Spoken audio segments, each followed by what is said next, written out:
মহাত্মা হরিচাঁদ এসেছেন পূর্ণধাম ওরাকান্দিতে।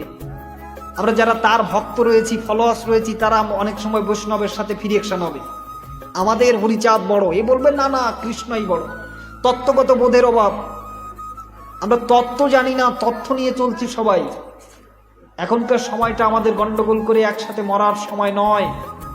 সঙ্গবদ্ধ হতে হবে, বিভক্ত হলে হবে না, ভক্ত হতে হবে, মিশে যেতে হবে।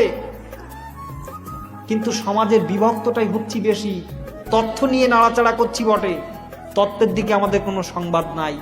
যশোমন্ত ঠাকুর তিনি একাদশীতে তার গৃহে, অর্থাৎ হরিচাঁদের বাবা একাদশীতে তার গৃহে সন্তান মারা গেলেও তিনি কিন্তু একাদশী হরিবাস হলে সেই বৈষ্ণবীয় অনুষ্ঠান বন্ধ করেন না। এটা হরি লীলামৃতে লেখা।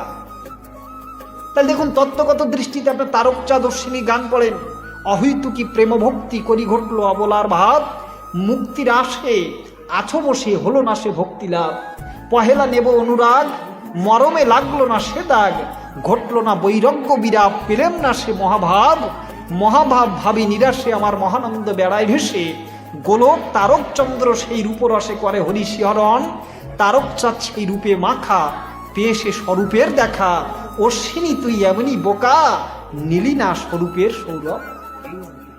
তাহলে দেখুন তো অমিল কোথায়, কিন্তু আমরা অমিল করি, বিভেদ সৃষ্টি করার চেষ্টা করি। এটা কখনোই করা যাবে না।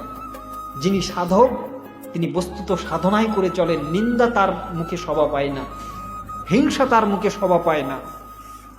নিরন্তর তিনি সাধনা করছেন ভগবানকে। সাধকের মধ্যে ভক্তের কোনো জাতি নাই।